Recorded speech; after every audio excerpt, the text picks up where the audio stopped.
দেখতে দেখতে বছরের দ্বিতীয় মাসের দ্বিতীয় সপ্তাহ চলে গিয়েছে। কি দ্রুত সময় যাচ্ছে, তাই না? আর আমাদেরও কিন্তু সামার প্রায় শেষের দিকে।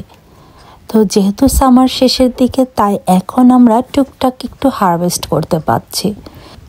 গত ভিডিওতেও আমিও একটা হারভেস্টের ভিডিও শেয়ার করেছিলাম, আর আজকে সেকেন্ড সপ্তাহের যে হারভেস্টটা করেছিলাম সেটা শেয়ার করছি। সেদিন আমি সব সবুজ জিনিস হারভেস্ট করেছি। শসা হারভেস্ট করেছি সব থেকে বেশি। আমার বাগানে মনে হয় এই প্রথম আমি, আমার নিউজিল্যান্ডের লাইফে এই প্রথম আমি একদিনে এতগুলো শসা হারভেস্ট করেছি।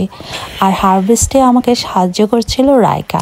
খুবই ভালো লাগছিল নিজের গাছ থেকে এতগুলো শসা আমি হারভেস্ট করতে পেরে। আর এটা হলো আমার হ্যালাপিনো গাছ। আর হ্যালাপিনো আমার খুবই পছন্দ। এইটা আমার কাঁচাও ভালো লাগে, যদিও এটা লাল হওয়ার পরেই পারে, কিন্তু আমার কাছে কাঁচাটা ভালো লাগে। আর এখানে আমরা পিকেল হিসেবে এই গ্রিনটাই খেয়ে থাকি।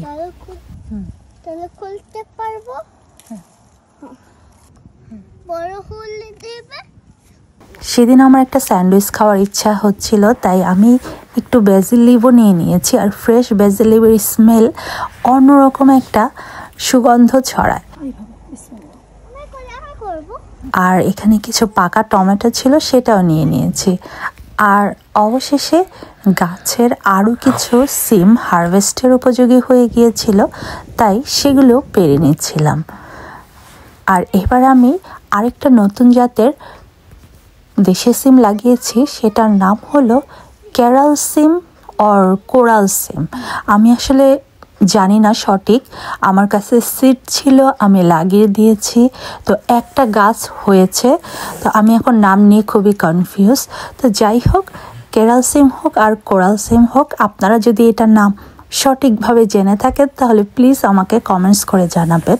আর এদিক দিয়ে আমার করলা গাছের অবস্থা কিন্তু খুবই ভয়ানক। শুধু মেয়ে ফুল ফুটছে, কোনো ছেলে ফুল নেই। আর একটু ডেকোরেশন করার জন্য আমি ন্যাস্টেরিয়ামের পাতা আর ফুলগুলো তুলে নিচ্ছিলাম। আর এই ন্যাস্টেরিয়াম কিন্তু খাওয়া যায়, ঠান্ডার জন্য অনেক উপকারী। তো এই ছিল আমার আজকের সব সবুজ জাতীয় জিনিসপত্র হারভেস্ট করা। আশা করি আপনাদের আমার এই ভিডিওটি ভালো লেগেছে। ভালো লেগে থাকলে লাইক, কমেন্টস আর শেয়ার করতে ভুলবেন না। আল্লাহ হাফেজ।